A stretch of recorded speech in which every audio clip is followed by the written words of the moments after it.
Good evening and welcome to the Writer's Block.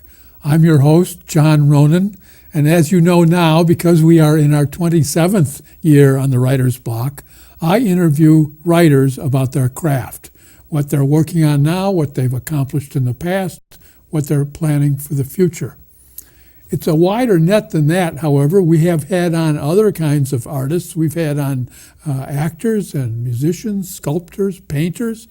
So if you have an idea for someone who might be a good guest for the Writer's Block, whether it's a poet or writer or other brand of artist, watch for our address at the end of the program. We'd be glad to get your suggestions. I also want to remind you that this program and all the other original programming that comes out of Cape Ann TV is a result of cable access television. It's a wonderful community service, and you don't get it if you subscribe to Dish. So don't pay attention to those Dish ads you might see on TV.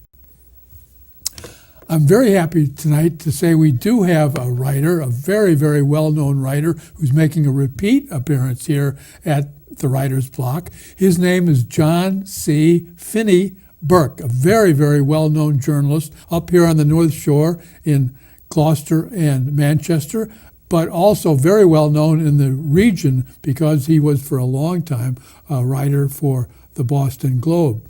He was born in Beverly Hospital, grew up in Manchester, now lives in Magnolia, just over the border from Manchester, and he was the subject recently of a biography called In the News, the story of John C. Burke. I'm very happy to welcome you to the show, John. Very happy to be here. John Finney. John Finney Burke, from playing baseball after Lou Finney. Explain that name, Well, Finney. back when I was a youngster playing midget baseball, I picked up the nickname of Finney after Lou Finney. Yeah. And how it happened is on this particular day, Lou Finney got, I think, 2 home runs, etc., for the Red Sox. And I was those days playing what we called midget baseball, and I got 2 home runs. And somebody said, "Geez, we got another Finney," and so that's how it began. So this is back in the When I was back in the 40s or oh God, yeah, earlier. no, I was 6, so I was born in 1930, so it was in the late 30s. Playing Lou Finney. Lou Finney, yeah. And I was an average baseball player. You did not try out for the Red Sox. No. But you wrote. I know you wrote about the Red Sox. Wrote about the Red Sox, but I didn't try out for the Red Sox. But I always loved baseball. And Joe Hyland was who ran the playground and later was also the coach of the different school teams. He was certainly an inspiration to anyone who wanted to play baseball. I want to hold the book up that I mentioned. See if our cameraman Connor can zoom in on this. This is In the News, the story of John C. Burke. C is for Clifton. C is for Clifton. He's named after his grandfather, John Clifton Burke. His father's first name was Clifton. This is, by the way, available at the Magnolia Library, and the purchase price goes to the support of a very worthy cause, the library itself. Now, we may have the author on at a later date. I want to mention him because he's not on this evening. We wanted to grab Finney while we could. The author is Robert Goodwin, and he holds a bachelor's degree in anthropology from Cal State and a master's degree in history from UMass Boston. And he wrote this biography of John C. Finney Burke. I wanted to ask you, as I mentioned before the show, Finney, a couple of questions about your growing up. Your dad's Clifton. Your mother was Anna. Anna Coughlin Burke. Anna Coughlin Burke. My father was Clifton Lowell Burke. So a little bit of Irish naming there in the Yes. in the ancestry. Right. And you grew up where in Manchester? Up on School Street, across from the cemetery, The cemetery that's still there? the with Rosedale this Cemetery. little chapel there Yeah, in, right. in the middle. Pla- And you told me about it when when you were inspired to become a journalist. Well, Can you tell us that the story? man who inspired me to become a journalist was our mail carrier, and he was the correspondent for the Salem News, and he'd be making his rounds. And those days, if they'd have these little anecdotes, like the Burke family just came back from a 3-week vacation in Maine and stuff like that, in his little news column, and I found it very interesting, and I said, I got to look into this. And one thing led to another, and then the cricket was looking for someone to write high school sports. And so through Joe Highland, I volunteered. So my actual career as a writing began with the Manchester Cricket, writing high school sports.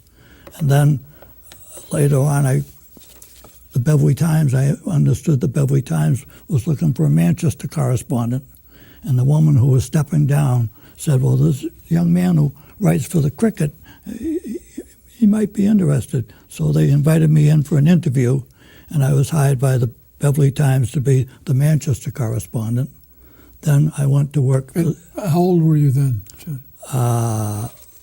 14. So you started your professional career at 14? Yeah. But I had been writing for the cricket, but there was no money involved in that. But, I mean, I started being a paid journalist at age 14. And then I got a job also as the correspondent for the Boston Herald to cover that part of the North Shore. So that's the way things went. You were a stringer for the Herald. Right. Feed them stories the way the mailman used to pick up stories. Yeah, and I covered Manchester, Essex, Hamilton, Magnolia, Beverly Farms, Beverly for the Herald. How did you get around to that beat? Drove. Driving. Yeah. I used, because those days you always had a scanner monitoring the police channels, etc. Yeah. And then I had a two-way radio in the car because I used to do photography for the 2 or 3 of the police departments. So I had a two-way radio in the car hooked to both the Beverly and Manchester Police Department. And a lot of this, you're still in high school. You're still in high school. At that time, you started the high school newspaper as well. Well, the high school newspaper was known as Junior Esquire. We called it Junior Esquire. Junior Esquire. Yeah, and it was, done through mimeograph, etc. It wasn't printed at a newspaper.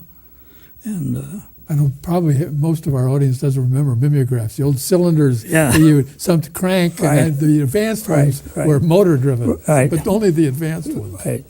And so I was editor of a paper at a very young age. So you had a 2 or 3 page high school paper? Well, we used to put it out once a month, sometimes twice a month, all depending on what was going on. And it was stapled, pages were stapled together. And once in a while I would get in trouble if I did something that one teacher didn't particularly like to have been in the paper, but that's the way it went. When did you get your first byline? My first bylines were at the cricket. Oh, so before Yeah. before you became a stringer for the Herald? Yeah. I didn't know the cricket did that. Oh, Yeah, I was. sometimes I see pieces in the cricket. I used to write the high school sports for the cricket. Ah. Yeah, the Slades. I have to say the Slades launched my journalistic career. And one of the nice things about starting work for a local weekly paper and starting work for the Beverly Times, you not only had an opportunity to write and report, but you had an opportunity to learn how a newspaper came together, how that paper each day came together, how that paper each week came together. So it was the actual layout and cut and paste. Right. And I was always interested in the mechanics of the paper, too, because I wanted to know how it all happened. And this is all still in high school. very, very, very much pre-computer when Oh, gosh, actual yeah. physical cut and paste, Just, and you didn't change the layout like that. Just the typewriter and with a carbon copy. Keep the carbon for yourself, turn in the original. And of course, being down at the cricket, you were able to watch the whole thing happen, watch them set the type, lay out the pages. Did they set the type? Did they line of type machines? Oh, God, yes. Yeah. Yeah. I wanted to ask you about a couple of the stories that are mentioned in the book Right. that were memorable for everybody in the public, but memorable for you. I know you, as a sports reporter, Yeah. talked to the famous tennis star Margaret Connolly. Maureen Conley. Maureen Connolly, excuse me. Not only chatted with her, but she and I would go out on dates. Oh, really? Yes. That wasn't clear from the book. No, maybe, no, Maybe that was all censored. Huh? No. So you dated Maureen Connolly. Well, yeah. And she and I had a nice friendship. Did you play tennis with her? No, I didn't play tennis with her. I was not a very good tennis player, nor was I a very good golfer. But I could play baseball. You stuck I played a lot of baseball. Loyal to Lou Finney. Loyal to Lou Finney. Played first base, right field, second base. I was all over the spot. Maureen Connolly, this is before women were real prominent in sport, but she was a star. Oh, yeah. Was she? She used to play, well, at the Essex County Club each year, the best women's player in the world would be there for a tournament. And because she would be among them. Right down here. At the Essex County Club, yeah. And we just got shooting a breeze one day, and I said, what are you doing tonight? She said, well, nothing. I said, and she liked jazz, and I liked jazz. So we ended up going over to East Gloucester to the hotel over there where there was a well-known jazz band performing. You play, in fact, don't you? I was a drummer in a Dixieland group called the Deep Six. And we had to play when the Saints come marching home at least 40 times a night. That's all people wanted to hear. No, not that many times, but you had to play it many times during the course of the night. I heard a jazz musician interviewed in New Orleans. He said he'd play for a tip of $1. He'd play the national anthem. For $2, he'd play Happy Birthday. But if he wanted to play When the Saints Were Marching Home, that cost $25 because they were so tired of playing. Yeah. But that's all they wanted to hear. I mean, that's a song that it was a catchy song. It was how long did you play drums in any groups? I played, well, in this Deep Six group. I played for about 8-9 years, and it was mostly a lot of the guys in the band were summer residents of Manchester. And we had a trombone player, wonderful piano player named Addie Clausen. He was flawless in his piano playing, and he lived over on Masconomo Street. And then, so he was local. Yeah, and then there was all the guys were local. Manchester, Essex. I want to ask you about another story that I had heard about, I think, although it was long before I was out here. The big train wreck in Swampscott. That's correct. When was that, and who did you cover that for? I covered it for the Belfry Times. It was and of course, one thing, all the way over, two trains collided, and one of them was a train that my father was on, going to work in Boston. He worked for the railroad. And of course, it was fortunately, he was okay. When was that? I forget. It was a pretty bad. It was a bad train wreck. Terrible wreck. Yeah, because the train ripped the side off a passing train. In other words, the train going one way, something happened, and it went off the track and ripped the side of that train off. And that's where most of the seriously injured people were. And did you know at the time, when you heard of the wreck, that your dad was on I that train? Sensed it was him. Yeah. As soon as the time frame, and I knew what time his train was. Schedule. Yeah. So I knew he had to be on the train. Now, later than that, another story that interested me, because I live in Magnolia, was the Oceanside fire. Oh, that was which you cover. A huge story, and yeah. you were right next to it. Yeah. I mean, I know that was covered in Boston and elsewhere. Well, that was Tell us about the Oceanside fire. that was a memorable night. Those days, I was living at home with my parents, and I had the scanner, and I also, the fire department had put a bell in there, so every time the whistle blew, the bell would ring in my home. And when it rang 5, that meant the Manchester Fire Department was going out of town. So bell rang 5 times, and then quickly I turned on my radio and I realized they were going to Magnolia, because it was 5 was an out of town call. And I knew they found out they were going to Magnolia. We got in the car. Just as I went down Lincoln Street, you could see the glow in the sky of the fire. Where in Magnolia was the Oceanside? It was on Lexington Avenue. Down You know where the apartment house is now on Lexington Avenue? the brick apartment Yeah, building. that's where the Oceanside was. And it was L-shaped. Went along the front of Lexington Avenue and then went down towards the ocean. I know for people in Magnolia, myself included, I've only been there 45 years.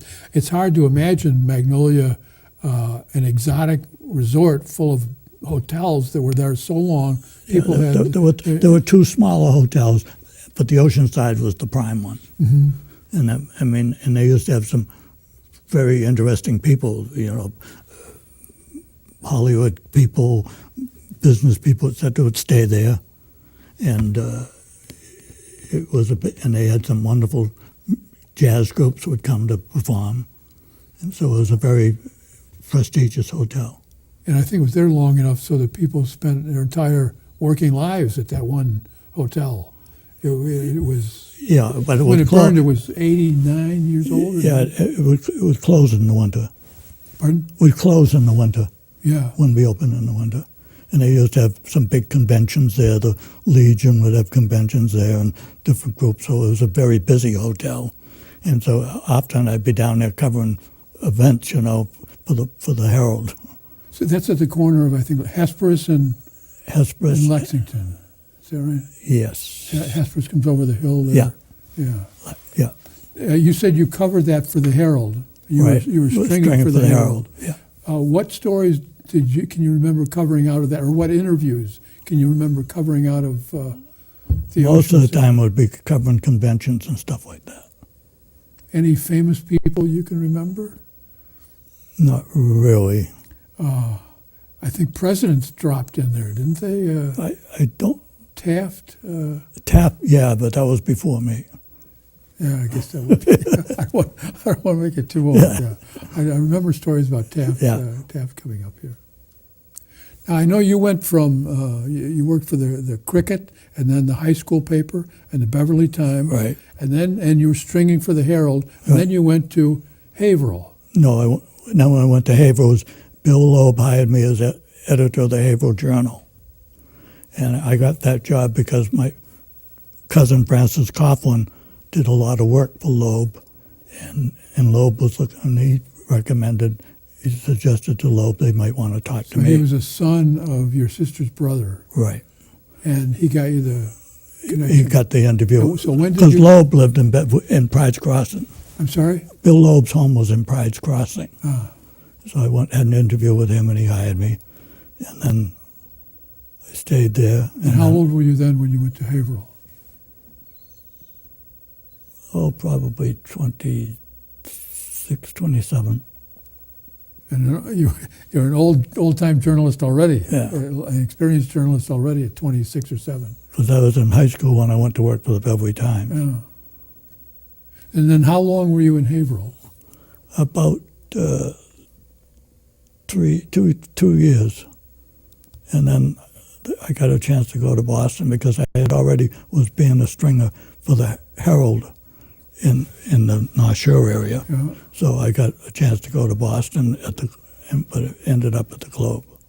So it was a short stint in Haverhill. Yeah, about 2 years. Did you move up there, or did you commute? No, I commuted every day. You can't get to Haverhill from here. My sister lived in Haverhill, And if I had to late night Simon, I'd stay with her. Yeah.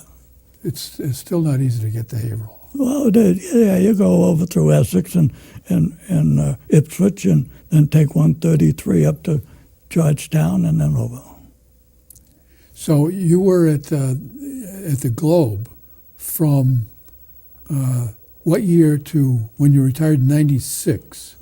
Oh, Jesus, I forget the first year I went to the Globe. It was in the 40s. It was you were 26, so it was It had to be 52. mid 50s, early 50s. Would have been 52 then, yeah. 52 or 53. And you stayed at the Globe for the rest of your career. Yes.